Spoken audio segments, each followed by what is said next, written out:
Ça va, alhamdoulilah. Myriam Chekirou, Oui, comment va la vie en Algérie? elle va bien. Tranquille? Elle va bien. Ça On bouge un garde peu? le moral, alhamdoulilah. Ouais, super. Il faut que ça bouge. Eh ben oui, ça bouge. Oui, Association Sidra, oui, il y a eu toujours. un, il y a eu un, il y a eu une collaboration. Ça s'est Oui, passé hier, on va en parler aujourd'hui, oui, avec ONU Femmes.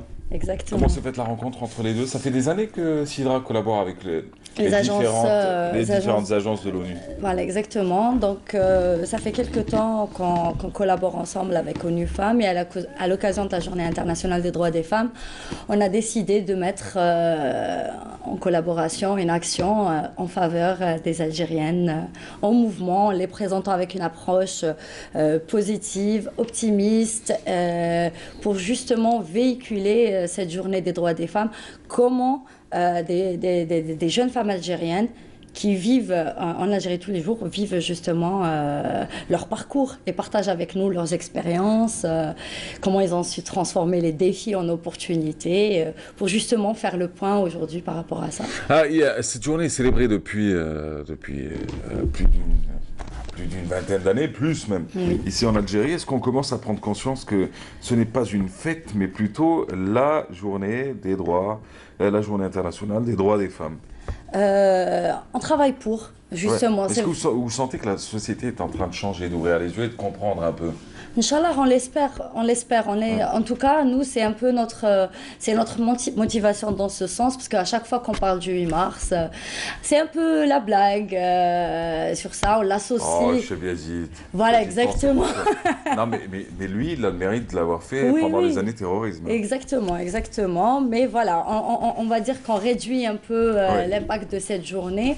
Et nous, aujourd'hui, justement, on veut réassocier cette journée vraiment au parcours des femmes qui, aujourd'hui, contribuent chaque jour au-delà du 8 mars. Parce que la journée internationale des droits des femmes, certes, on la célèbre pendant une journée, mais c'est aussi la vie des femmes tous les jours. Et c'est important que pendant cette journée ou à l'occasion de cette journée, on met les projecteurs sur ces différents parcours, que comment elles font face aujourd'hui aux différents défis. Et En tout cas, vous l'avez fait hier, ça s'est passé à la salle Ibn Zaidoun. voilà. En ouverture, il y avait Imen Hayef, c'est Hayef. ça, Hayef, Voilà. de l'ONU Femmes. Il y avait Myriam Chekirou, ah oui, de l'association Sidra. Et puis il y a eu une sélection de femmes, un certain nombre de femmes qui ont défilé sur scène à Ibn Zaidoun. Alors première question, mais complètement basique, hein. Pourquoi Ibn Zaidoun? Est-ce que c'était le lieu le plus approprié? Est-ce que c'était celui qui vous intéressait le plus? Et par la même occasion, comment s'est passé cet événement?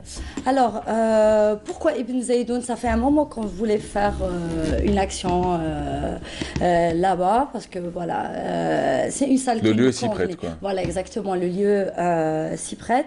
Et comment ça s'est passé? Vraiment, on a vraiment vécu un bon moment, parce que aussi, même le public qui était présent, donc il y avait des jeunes femmes et des jeunes hommes, il y avait beaucoup de jeunes hommes qui étaient présents, donc ça change un peu Ouais. d'avoir un public quand même qui est diversifié. Donc il y a eu trois panels, donc deux panels de trois représentantes, et à la fin on a eu les deux témoignages, deux témoignages.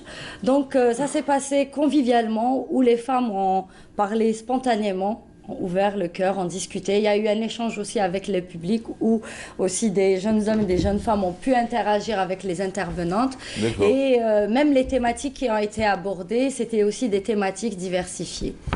Alors, on commence avec les femmes algériennes et l'art. C'était Haïd Zerouk, Exactement. elle très engagée d'ailleurs, qui vient de réaliser un clip Oui. pour la lutte contre la violence à l'égard des femmes. Exact. Voilà. Et même la semaine dernière, ils ont fait une résidence artistique C'est ça. avec ONU Femmes. Donc, juste d'ailleurs, elle s'est exprimée pour dire qu'aujourd'hui, pour elle, l'art est une façon de promouvoir justement les droits des femmes, d'œuvrer pour l'égalité des chances et Ouais. voilà. Et c'est une grande artiste avec un grand A et c'est une femme avec un grand H aussi, parce qu'elle fait beaucoup de choses. Gros, t'as peut-être pas 200 000 followers sur Instagram, mais tu t'en fiches. Et bouffonne qui ont 200 000 et en plus elle chante mal. Elle comprendra ce que je dis. Alors du coup, ensuite, Tessalid Getafe, jeune femme et je fais de la politique. Oui. C'est qui? Alors, c'est une jeune femme qui est aujourd'hui élue à l'APC de Tizi Ouzou, D'accord. donc qui a eu 30 ans cette année, qui était engagée dans le mouvement associatif Ouais. et qui s'est présentée aux élections communales avec un parti indépendant et qui ont gagné, qui aujourd'hui est élue. Et qui est sur le terrain. Et qui est sur le terrain, et qui sort du mouvement associatif et qui a compris, d'ailleurs, il a dit hier, elle a dit, j'ai toujours milité et j'ai compris pour aujourd'hui pouvoir arriver à un résultat, il faut s'engager dans la politique pour faire voter des lois, pour changer des lois et améliorer la vie du citoyen. Donc pour elle, voilà. Et aujourd'hui, c'est un exemple aussi à mettre. Elle a partagé sa vision et on espère que beaucoup d'autres suivront. Le rôle du réseautage dans l'autonomisation des femmes, Leila Akli de chez PI. Voilà, exactement. Donc, Leila Akli a témoigné un peu de son expérience en tant que jeune femme entrepreneur. Elle a parlé de ses débuts et aussi elle a parlé par la suite, au fait, l'apport de s'inscrire dans des réseaux. Elle est aussi membre de la commission femmes au sein du Forum des chefs d'entreprise, de ce que ça rapporte en termes de compétences, en termes de marché, comment ça peut renforcer aussi